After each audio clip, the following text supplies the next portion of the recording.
Bismillahirrahmanirrahim. Assalamualaikum warahmatullahi wabarakatuh. Innal hamdalillah nahmaduhu wa nasta'inuhu wa nastaghfiruh wa na'udzu billahi min shururi anfusina wa min sayyiati a'malina. Man yahdihillahu fala mudhillalah wa man yudlil fala hadiyalah. Wa ashhadu an la ilaha illallah wahdahu la syarika lah wa ashhadu anna Muhammadan abduhu wa rasuluh. Allahumma salli wa sallim ala nabiyyina Muhammadin wa ala alihi wa ashabihi wa man tabi'ahum bi ihsanin ila yaumil qiyamah wa ba'du. Rabbana 'allimna bima yanfa'una wanfa'na bima 'allamtana ya rabbal alamin. Allahumma inna na'udzu bika min ilmin la yanfa' wa min qalbin la yahsha' wa min 'ainin la tadma' wa min du'ain la yustajabu lah. Rabbi shrah li sadri wa yassir li amri wahlul 'uqdatam min lisani yafqahu qawli. Ikhwatal iman, a'zani Allah wa iyyakum. InsyaAllah malam hari ini kita akan membaca kitab Qatrun Nada wa Ballus Sada beserta syarahnya yang ditulis oleh Abu Muhammad Abdullah ibnu Hisham al-Ansari al-Khazraji al-Misri. Dan saya yakin setiap para penuntut ilmu yang mempelajari ilmu nahu pasti tidak asing lagi di telinga mereka tentang Ibnu Hisham ini. Konon dikatakan oleh Ibnu Khaldun dalam muqaddimahnya, mazilna bil Maghrib, kami senantiasa berada di Maroko, wa nasma'u annahu qad zahara rajulun yuqalu lahu Ibnu Hisham anha min Sibawaih. Kalau kami sering mendengar, kata beliau, telah muncul seorang laki-laki yang dipanggil Ibnu Hisham dan dia lebih jago, lebih pandai nahu daripada Sibawaih. Jadi berdasarkan hal itu maka kami melihat untuk tidak membaca biografi Ibnu Hisham, karena saya yakin ikhwas sekalian pasti mengenal baik siapa itu Ibnu Hisham, terutama orang-orang yang gemar mempelajari ilmu nahu. Oleh karena itu, insyaAllah kita akan memulai membaca kitab beliau ini dari muqaddimah. Ya, dari muqaddimah yang ditulis oleh beliau.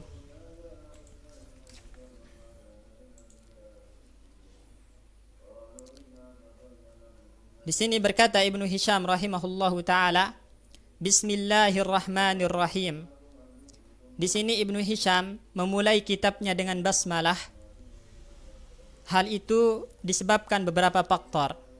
Yang pertama tentunya adalah iktidaan bi kitabillah, karena mengikuti Al-Quran.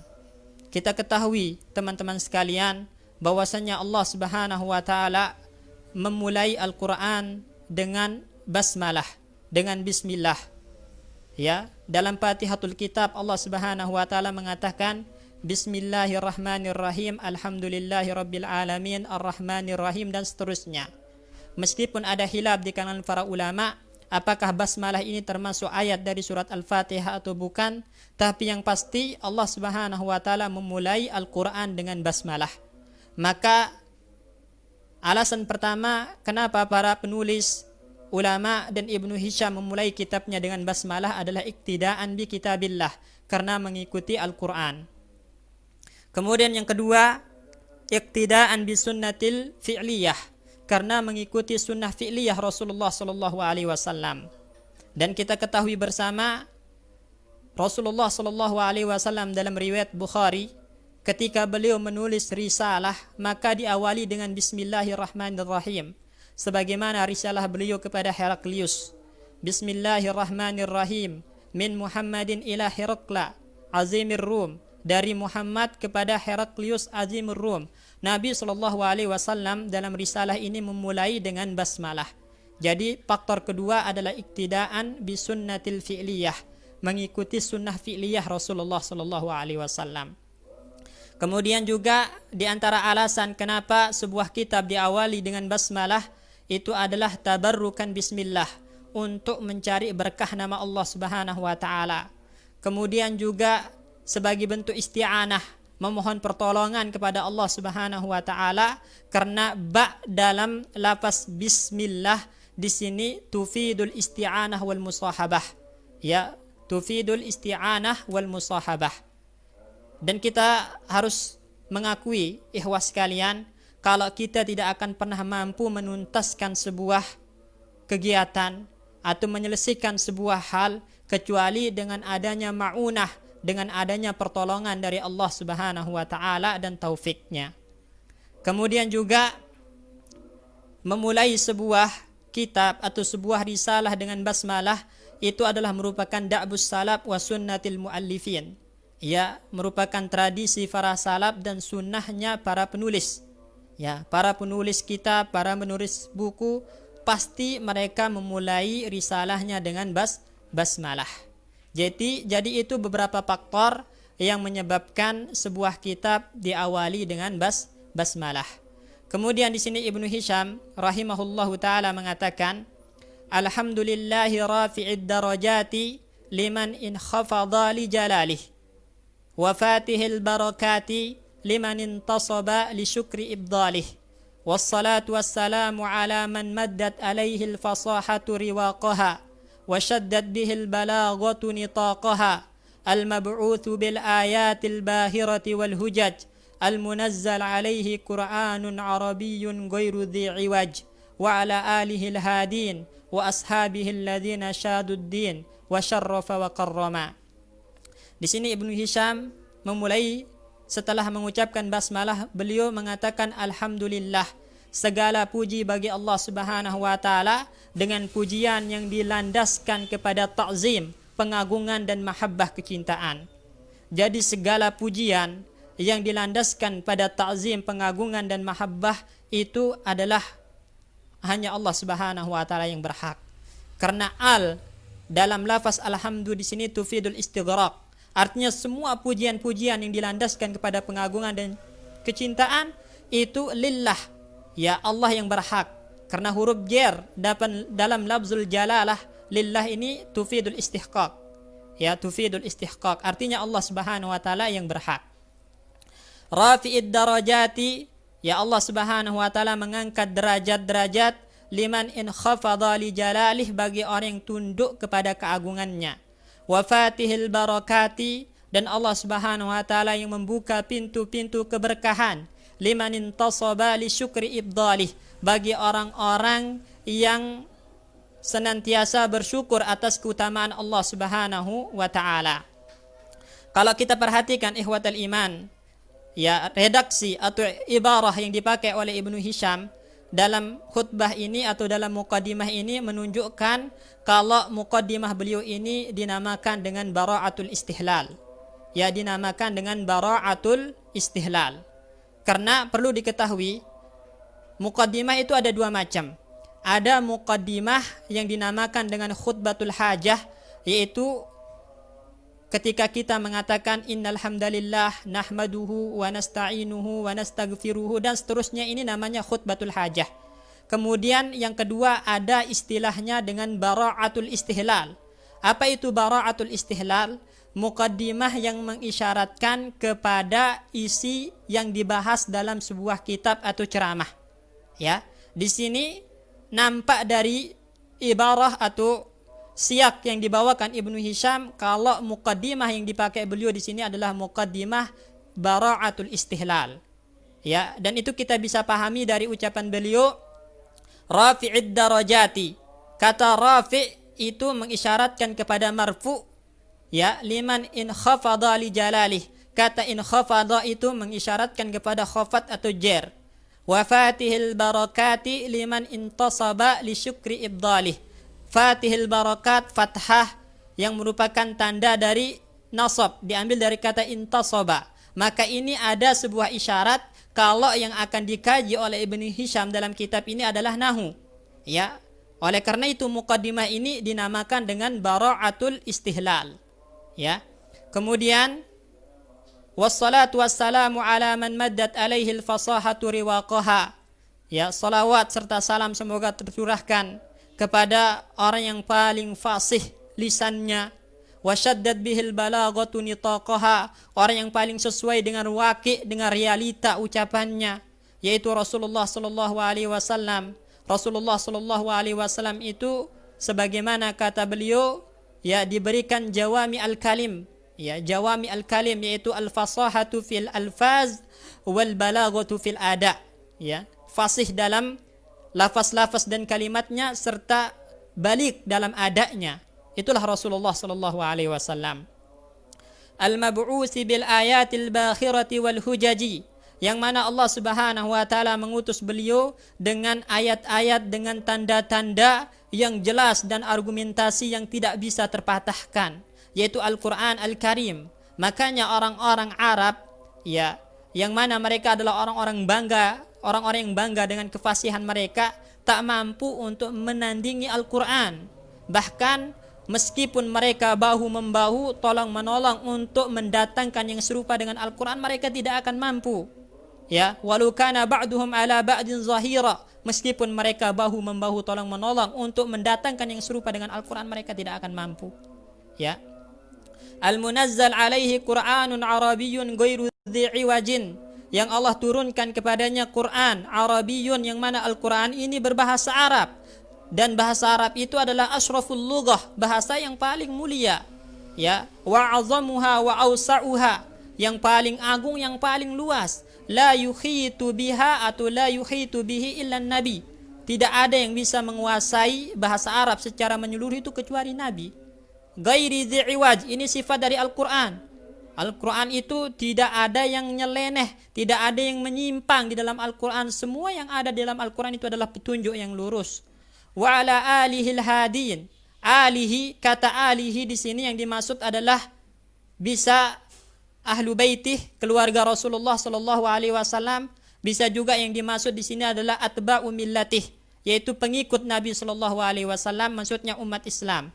Dan muhakkikun lebih memilih pendapat yang kedua, kalau al itu biasanya dimaknai dengan atba'ul millah atau umat Islamiyah, sebagaimana dalam, ya, ucapan seorang penyair, lau kana alu Muhammadin atau lau lam yakun alu Muhammadin illa qarabatuh sallal musalli ala tagi abi lahabin.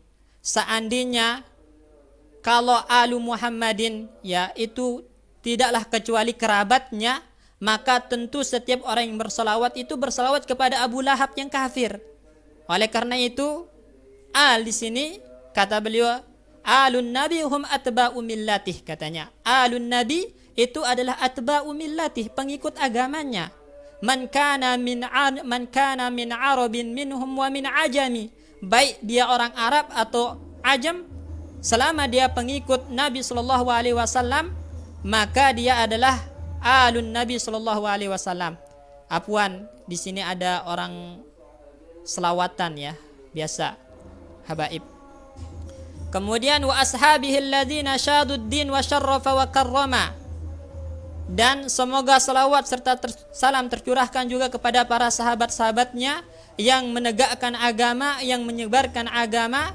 Di sini kalau kita perhatikan, sahabat itu juga masuk dalam kategori al, tapi disebutkan di sini li manzilatihim atau li makanatihim fis suhbah, karena mereka punya kedudukan, punya posisi sebagai sahabat Nabi sallallahu alaihi wasallam, ya, punya kekhususan, dan ini yang dinamakan atful khas alal am, ya.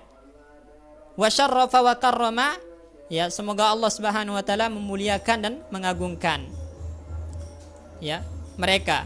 Kemudian wa ba'du, adapun setelahnya, katanya, fahadhihi nukatun, maka ini adalah nukatun. Nukatun itu daqaiq wa lataib, ya, fawaid.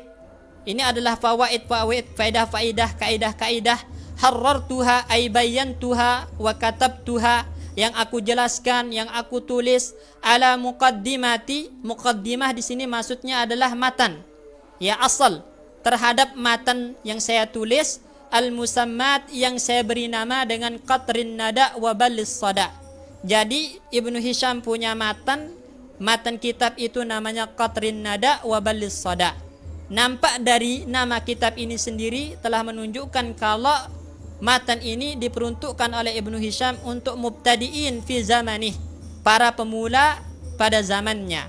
Ya, Qatrun Nada itu sendiri artinya tetesan embun. Wa Ballis Sada membasahi kerongkongan. Ya, jadi penuntut ilmu tidak bisa mencukupi diri dengan Qatrun Nada ini. Rasa dahaganya terhadap ilmu nahu itu tidak bisa dihilangkan hingga dia butuh untuk mengkaji kitab-kitab yang lain. Makanya kitab Qatrun Nada ini ditulis untuk pemula pada zamannya. Kemudian beliau tulis syarahnya dengan tujuan rafi'atun lihijabiha. Jadi tujuan beliau menulis syarah ini adalah untuk mengangkat tirai. Ya, mengangkat tirai yang menutupi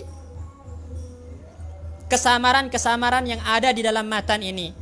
Ya, kasyifatun liniqabiha sama mukammilatun li syawahidiha. Begitupun untuk menyempurnakan syawahid-syawahidnya. Ya, syawahid-syawahid dalam ilmu nahu itu bisa kita rujuk kepada Al-Quran Al-Karim, atau syair-syair orang Arab, atau hadis Nabi. Meskipun ada hilaf di kalangan ulama nahu, apakah hadis Nabi bisa dijadikan syahid fi bina'il qaidah dalam membangun sebuah kaidah nahu atau tidak? Tapi as-sahih dari pendapat para ulama, hadis-hadis Nabi itu bisa dijadikan syawahid-syawahid nahwiyah.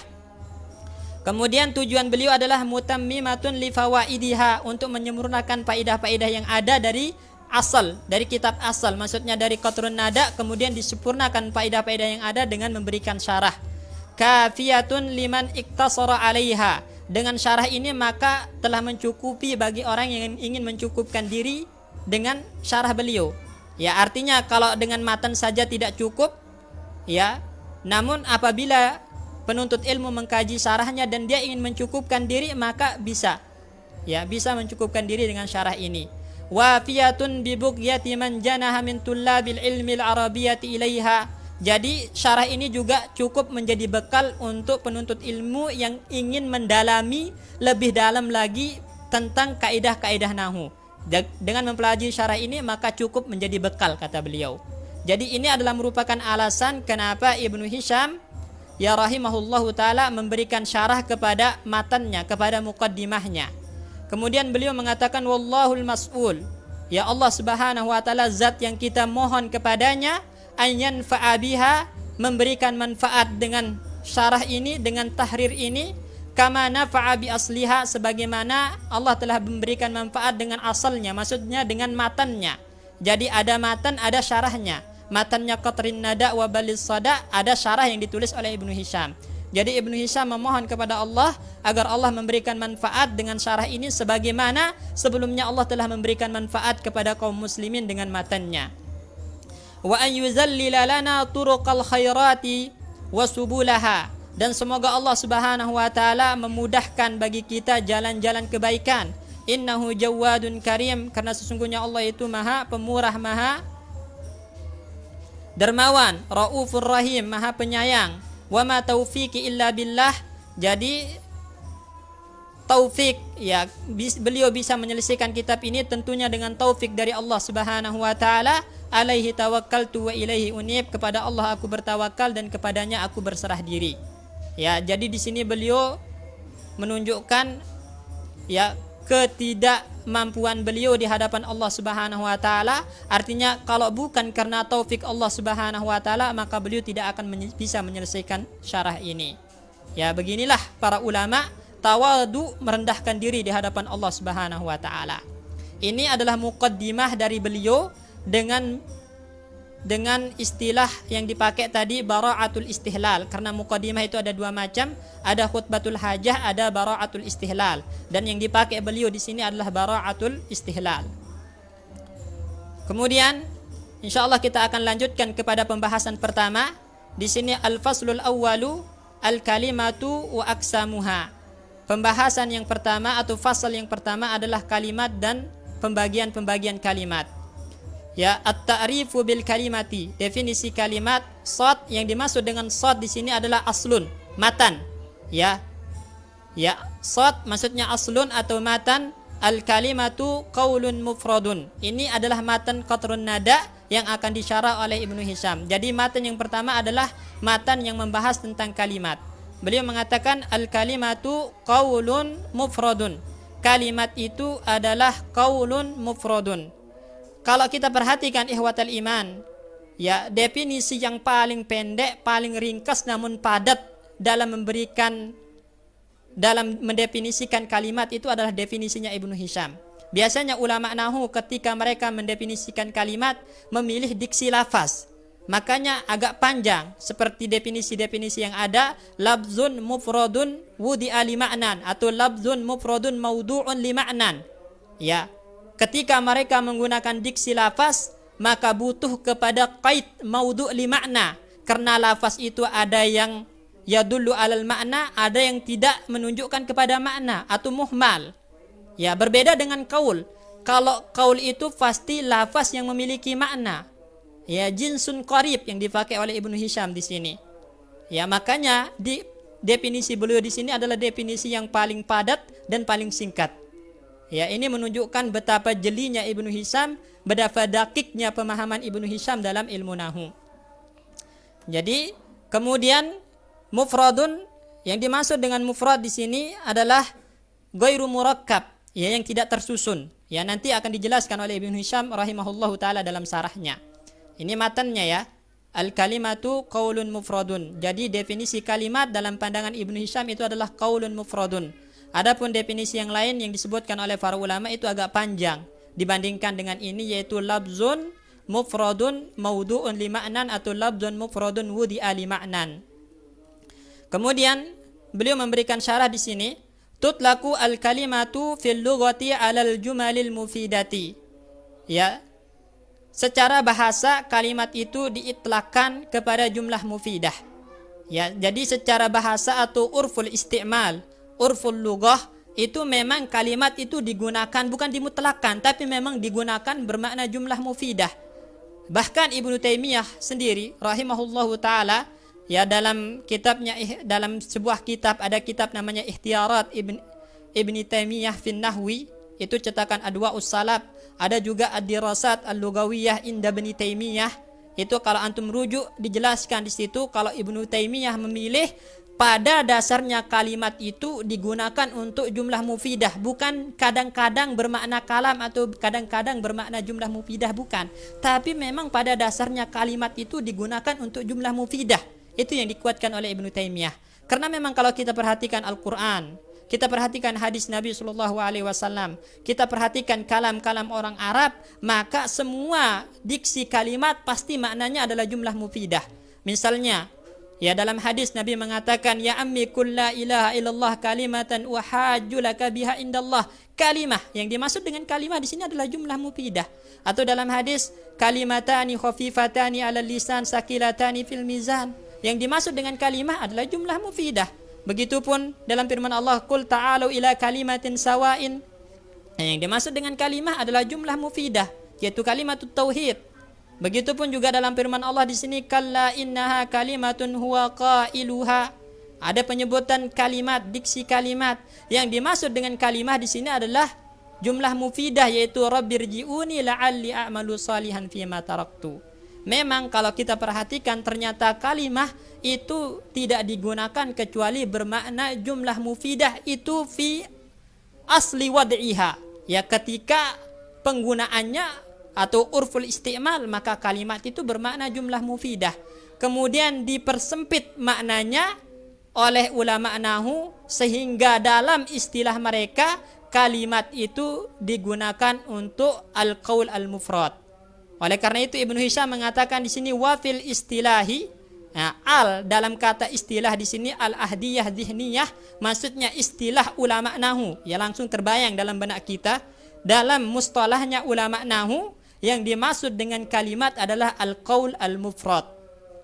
Apa yang dimaksud dengan al-qaul, apa yang dimaksud dengan al-mufrad, maka akan dijelaskan oleh Ibnu Hisham di sini. Beliau mengatakan wal muradu bil qauli, yang dimaksud dengan qaul adalah al-lafdzud dalu ala ma'nan, lafaz yang menunjukkan kepada sebuah makna. Jadi setiap lafaz yang mengandung huruf hijaiyah dan menunjukkan kepada sebuah makna, baik dia tersusun ataupun tidak tersusun, bisa dinamakan dengan qaul. Makanya Ibnu Malik mengatakan kalamuna lamdun mufidun kastakim wasmun wa fi'lun thumma harfunil kalim wahiduhu kalimatun wal qawlu am wa kilmat wal qawlu am. Jadi qaul itu lebih umum, mencakup kalimat, mencakup kalam, mencakup kalim. Karena yang namanya kalimat, yang namanya kalam, yang namanya kalim itu pasti lafaz yadullu ala ma'nan. Kalau dia tidak tersusun namanya kalimat, kalau dia tersusun dan mufid namanya kalam, atau bisa juga kalim kalau tidak mufid tapi tersusun lebih dari 3 kalim, ya. Semuanya dinamakan dengan qaul karena lafaz mengandung huruf hijaiyah yadullu ala ma'nan yang menunjukkan kepada sebuah makna. Jadi diksi qaul itu ya lebih sempit daripada lafaz. Karena lafaz itu ada yang musta'mal, ada yang muhmal. Musta'mal itu artinya memiliki makna, muhmal itu artinya dia tidak memiliki makna tapi mengandung huruf hijaiyah, ya. Saut yang tidak memiliki makna tapi mengandung huruf hijaiyah itu lafaz yang muhmal. Makanya dijelaskan selanjutnya wal muradu bil labzi, yang dimaksud dengan lafaz, ya, ketika mendefinisikan qaul itu ada kata al-labzu. Apa sih yang dimaksud dengan lafaz dalam istilah ulama nahwu? Maka disebutkan di sini as-sautu al-mustamilu ala ba'dil huruf, suara yang mengandung sebagian huruf. Yang dimaksud dengan huruf di sini tentunya adalah huruf hijaiyah atau huruful mabani. Karena alif lam dalam huruf ini adalah alif lam ahdiyah zihniyah. Jadi kita sedang mengkaji huruf-huruf mabani, ya, atau huruf-huruf hijaiyah yang dari situ tersusun nanti suara-suara yang dinamakan dengan lafaz oleh kalangan ulama nahwu. Adapun huruf-huruf alfabet, ya, atau huruf-huruf apa istilahnya A, B, C, D itu tidak masuk dalam kategori. Jadi yang dimaksud dengan huruf di sini adalah huruf hijaiyah karena al di sini al ahdiyah zihniyah, ya. Jadi lafaz itu adalah suara yang mengandung sebagian huruf hijaiyah. Kalau dia memiliki makna maka bisa diistilahkan dengan qaul. Kalau tidak memiliki makna maka dia bukan qaul tapi lafaz muhmal istilahnya, ya. Sawa'un dalla ala ma'nan, baik dia menunjukkan kepada makna seperti Zaid aw lam yadulla, atau tidak menunjukkan kepada makna seperti kebalikan dari Zaid yaitu dais, ya. Selama dia adalah suara yang mengandung huruf hijaiyah maka dinamakan lafaz. Baik dia memiliki makna ataupun tidak, yang penting dia suara mengandung huruf hijaiyah maka namanya lafaz. Berbeda dengan qaul. Qaul itu harus lafaz yang mengandung makna. Nah, jadi lebih khusus, ya, lebih sempit qaul. Kemudian saya mengatakan waqad tabayyana anna kulla qaulin labzun wa la yanaqis. Maka jelas dengan pemaparan tadi bahwasanya setiap qaul itu pasti lafaz, namun tidak semua lafaz qaul, ya. Setiap qaul itu pasti lafaz, namun tidak semua lafaz qaul. Karena lafaz itu sendiri terbagi dua, ada yang musta'mal, ada yang muhmal. Kalau dia musta'mal yadullu ala ma'nan maka dia adalah qaul. Tapi kalau enggak maka dia tidak bisa dinamakan dengan qaul. Makanya setiap qaul itu pasti lafaz, namun tidak semua lafaz adalah qaul. Kemudian saya mengatakan sekarang telah jelas, ya, apa yang dimaksud dengan qaul, yaitu lafaz yang menunjukkan kepada sebuah makna. Kemudian beliau menjelaskan apa yang dimaksud dengan mufrad. Ketika beliau mendefinisikan kalimat katanya qaulun mufradun. Qaul udah jelas apa yang dimaksud dengan qaul. Sekarang beliau akan menjelaskan apa yang dimaksud dengan mufrad, ya. Apa yang dimaksud dengan mufrad. Beliau mengatakan di sini wal muradu bil mufradi, yang dimaksud dengan mufrad di sini adalah ma la yadullu juz'uhu ala juz'i ma'nah. Jadi definisi mufrad yang dibawakan oleh Ibnu Hisham di sini adalah definisi yang sesuai dengan definisinya manatiqah, yang sesuai dengan definisinya ahli mantik, ya. Kalau antum baca sulam di situ disebutkan nanti, ya, musta'malul alfazi haitsu yujad katanya. Imma murakkabun au imma mufradu katanya. Fa awwalun maksudnya yang murakkab ma dalla juz'uhu ala juz'i ma'nahu, ya. Kemudian wayan akisu atau biaksi matala, ya, biaksi matala kebalikan dari mufrad. Berarti mufrad itu ma la yadullu juz'uhu ala juz'i ma'nah. kebalikan dari murakkab. Kalau murakkab itu adalah ma yadullu juz'uhu ala juz'i ma'nah. Kalau mufrad kebalikannya ma la yadullu juz'uhu ala juz'i ma'nah. Jadi definisi yang dibawakan oleh Ibnu Hisham ini sesuai dengan definisi manatiqah, ya ahli mantik. Artinya di antara lafaz-lafaz itu ada yang lahu juz'un, memiliki juz'un tapi la yadullu ala ma'nan. Ya, yang mana bagian-bagian ini ketika infirad, ketika dia tersendiri tidak menunjukkan kepada makna yang ditunjukkan oleh juzuknya, bagiannya. Contohnya Zaid. Zaid ini adalah kata yang memiliki juzuk, kata yang memiliki komponen-komponen. Yang mana apabila komponen-komponen ini disendirikan, yaitu huruf zai, ya, dal, maka tidak menunjukkan kepada makna yang ditunjukkan oleh Zaid. Nah, inilah yang dinamakan dengan mufrad lahu juz'un tapi la yadullu ala ma'nan. Memiliki juzuk namun tidak menunjukkan kepada makna. Berbeda dengan yang murakkab. Maka lahu juz'un dan setiap juzuk memiliki bagian dari makna juzuknya. Ya, seperti nama-nama yang mudhaf, misalnya Abdullah. Ini murakkab tarkiban idhafi. Ya, kalau dipisah lafaz abdun yadullu ala ma'nan, kemudian lafzul jalalah yadullu ala ma'nan. Jadi juz'i ma'nah ketika disambung menjadi sebuah nama yang murakkab tarkiban idhafi. Ya, makanya saya mengatakan fa inna ajza'ahu, maka sesungguhnya komponen-komponen atau bagian-bagian dari Zaid, yaitu huruf zai, ya dan dal, idza ufridat, apabila disendirikan, la tadullu ala syai'in mimma yadullu alaih, tidak menunjukkan kepada makna yang ditunjukkan oleh Zaid. Ya, ini yang dimaksud dengan lahu juz'un la yadullu ala makna. Ya, juz' komponen-komponen ini tidak menunjukkan kepada makna yang ditunjukkan oleh Zaid. Itulah yang dimaksud dengan la yadullu juz'uhu ala juz'i ma'nah. Dan ini adalah merupakan definisi manatiqah tentang lafaz yang mufrad. Ya, bihilafi qaulika gulamu Zaidin, berbeda dengan ucapan Anda gulamu Zaid. Ya, gulamu Zaid di sini murakkaban tarkiban idhafiyan. Kalau antum pisah gulam komponen pertama, Zaid komponen kedua, maka setiap juzuk yadullu ala ma'nan. Ya, menunjukkan kepada makna yang apabila disatukan baru bisa dipahami dengan tarkib murakkaban tarkiban idhafiyah. Ya. Artinya kalau dipisah itu masih menunjukkan kepada makna. Kalau enggak dipisah, ya tambah menjadi murakkab tarkiban idhafiyah.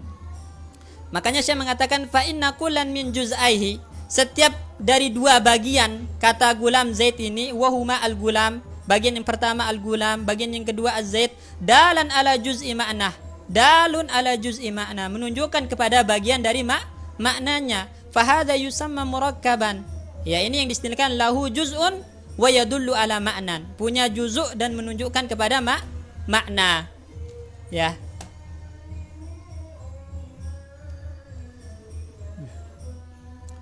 Ya, makanya dinamakan dengan murakkab, berbeda dengan mufrad. Setiap bagiannya ketika dipisah maka la yadul ala ma'nan, itu yang dinamakan dengan mufrad. Kalau gampangnya mufrad itu yang tidak tersusun, ghairu murakkab, gitu. Kemudian fa in qulta, apabila Anda katakan, kata Syekh, falimashtarotta fil kalimati al-wada'ah, kenapa Anda tidak mensyaratkan dalam mendefinisikan kalimat al-wada'? Al-wada' itu adalah maudhu', ai labzun musta'mal. Ya, lafaz yang digunakan musta'mal. Ya, mustahdam. Ya, kamashtarata man qala, sebagaimana orang-orang yang mengatakan al-kalimatu labzun wudi alima'nan mufrad, itu memberikan syarat wudi, lafaz wudi'a, ya maudhu'un musta'malun li ma'nan, yang digunakan untuk sebuah makna. Ya, kenapa Anda tidak mensyaratkan diksi wada' seperti ulama-ulama lain ketika mendefinisikan kalimat mensyaratkan labz diksi wudi'a atau maudhu'? Kenapa? Qultu, maka aku jawab, kata Ibnu Hisham, inna mahtaju ila dzalika, mereka butuh kepada mensyaratkan diksi al-wada' ketika mendefinisikan kalimat, li'ahdhihim al-lafdha jinsan lil kalimah, karena mereka mengambil lafaz sebagai jinsun lil kalimah, Jadi dalam ilmu mantik itu ketika kita memberikan sebuah had atau ta'rif definisi, maka ada namanya jinsun, ada namanya faslun. Dan haddun tam dalam ilmu mantik itu harus menggunakan jinsun qarib. Ya, jinsun qarib. Kalau kita menggunakan jinsun ba'id, maka ini namanya haddun naqis nanti. Jadi ketika mereka memilih diksi lafaz sebagai jinsun untuk mendefinisikan kalimat, sedangkan jinsun atau lafaz di sini merupakan jinsun ba'id, ya, hingga jika tidak ada qaid wudi ali ma'nan, nanti definisinya akan menjadi haddun naqis, ya, haddun naqis. Oleh karena itu mereka butuh kepada wudi ali ma'nan supaya aib itu tertutupi, supaya aib dalam definisi itu tertutupi. Ya. Makanya saya menjelaskan wal labzu yang qasimu ila maudu. Lafaz itu terbagi menjadi maudu. Maudu itu musta'mal. Wa muhmal. Muhmal itu yang ghairu musta'mal, yang tidak dipakai. Ya, ada lafaz yang maudu musta'mal, ada yang muhmal yang tidak dipakai. Fahtaju ila ihtiraz anil muhmal bi dzikril wad'i. Maka mereka butuh kepada ihtiraz untuk menjaga agar muhmal tidak masuk dalam definisi dengan menyebutkan wada. Ya, karena wada itu untuk menunjukkan kalau yang dimaksud dengan kalimat itu harus lafaz yang memiliki makna, adapun lafaz yang tidak memiliki makna maka tidak masuk dalam definisi. Hingga butuh mereka kepada diksi wudi ali ma'nan untuk mengeluarkan lafaz yang muhmal. Walamma akhastu al-qaula jinsan lil kalimah, tatkala aku mengambil al-qaul itu jinsan lil kalimah, ya, jenis ya untuk kalimat, karena kan kalau tadi kan ada kalimat qaulun mufradun, ya, definisinya qaulun mufradun. Qaul ini dinamakan jinsun, sedangkan mufrad ini namanya fasal dalam ilmu mantik, ya. Ya, itu yang dimaksud dengan jins di sini. Tatkala aku mengambil qaul itu jins untuk kalimat, wa huwa khasun bil maudu, dan dia khusus untuk yang musta'mal, yang memiliki makna, agnani dzalika an ishtiratil wad'i, maka itu mencukupkan bagi saya dari mensyaratkan wada, hingga saya enggak butuh untuk mensyaratkan diksi wada, karena al-qaul sendiri pasti maknanya lafaz yang memiliki makna. Itu. Fa in qulta, apabila Anda katakan, kata Ibnu Hisham, falima adalta minal labzi ilal qaul, kenapa Anda berpaling dari lafaz menuju qaul? Kenapa Anda berpaling dari diksi lafaz menuju diksi qaul? Kenapa? Qultu, maka saya katakan, kata Ibnu Hisham, li'anna al-labza jinsun ba'id, karena lafaz itu adalah jinsun ba'id, sedangkan dalam ilmu mantik menggunakan jinsun ba'id dalam had, dalam ta'rif itu adalah aib, ya. Kenapa lafaz itu dinamakan jinsun ba'id? Lintilaqihi alal muhmali wal musta'mal, karena lafaz itu bisa bermakna muhmal, bisa bermakna musta'mal. Ada lafaz yang muhmal, ada lafaz yang musta'mal. Sedangkan kalau muhmal enggak mungkin bisa didefinisikan dengannya kalimat, harus lafaz yang musta'mal, ya. Kalau begitu nanti butuh kepada qaid wudi ali ma'nan supaya keluar darinya muhmal, ya. Kama zakarna, sebagaimana saya telah sebutkan sebelumnya. Wal qaulu jinsun qarib, sedangkan qaul itu adalah jinsun qarib. Ya, sedang jinsun qarib. Dalam ilmu mantik kalau antum memberikan definisi haddun tam, maka harus menggunakan jinsun qarib. Enggak boleh antum menggunakan jinsun ba'id atau jinsun mutawassit. Ya, sebagai contoh misalnya, ketika kita mendefinisikan insan, apa sih insan? Hayawanun natik. Kata hayawan ini jinsun qarib dan natik ini fasal. Bisa aja kita menggunakan jinsun mutawassit seperti insan jismun natik. Namun jismun di sini adalah jinsun mutawassit, atau kita gunakan jinsun ba'id. Contohnya syai'un natik. Syai' di sini adalah jinsun ba'id. Namun itu aib dalam had, dalam ta'rif. Ya, karena haddun tam itu harus menggunakan jinsun qarib. Itulah kenapa Ibnu Hisham lebih memilih qaul dalam mendefinisikan kalimat, karena qaul itu adalah jinsun qarib, ya, lihtisasihi bil musta'mal, Ini alasannya juga karena yang namanya qaul itu khusus untuk lafaz yang mustamal. Wal istimalul ajnas al ba'idah fil hudud, dan menggunakan jinsun ba'id, ya jenis-jenis yang ba'id yang jauh fil hudud di dalam mendefinisikan sebuah hal mu'ibun inda ahli nazar, adalah merupakan sesuatu yang dicela, aib dalam pandangan ahli mantik, ya. Jadi makanya definisi Ibnu Hisham di sini adalah definisi yang sesuai secara mantik, juga paling jami' mani, paling mencangkup dan paling mani terhadap hal-hal yang tidak dibutuhkan dalam definisi. Luar biasa beliau Ibnu Hisham, sangat teliti, sangat apa istilahnya dakik, ya, sangat mendalam dalam memahami sebuah ilmu, ya. Dan juga nampak di sini Ibnu Hisham itu main ilmu mantiknya. Jadi ikhwan, terkadang kita butuh kepada ilmu mantik, ya, karena ilmu mantik itu berkait dengan banyak cabang ilmu, di antaranya ya ilmu bahasa Arab itu juga terkadang memakai mantik. Begitupun ketika antum baca kitab-kitabnya Ibnu Taimiyah itu butuh kepada ilmu mantik. Yang enggak selamanya belajar mantik itu aib, tercela, terkadang kita membutuhkannya. Ya, mungkin ini dulu untuk sesi pertama ini. Semoga bermanfaat. InsyaAllah kita akan lanjutkan pada pertemuan selanjutnya pada pembahasan yang kedua, yaitu aqsamul kalimah. Syukran ala husni istima'ikum. Lakum minni jazilu syukri wa minallahi azimul ajar. Wabillahi taufiq wal hidayah. Wassalamualaikum warahmatullahi wabarakatuh.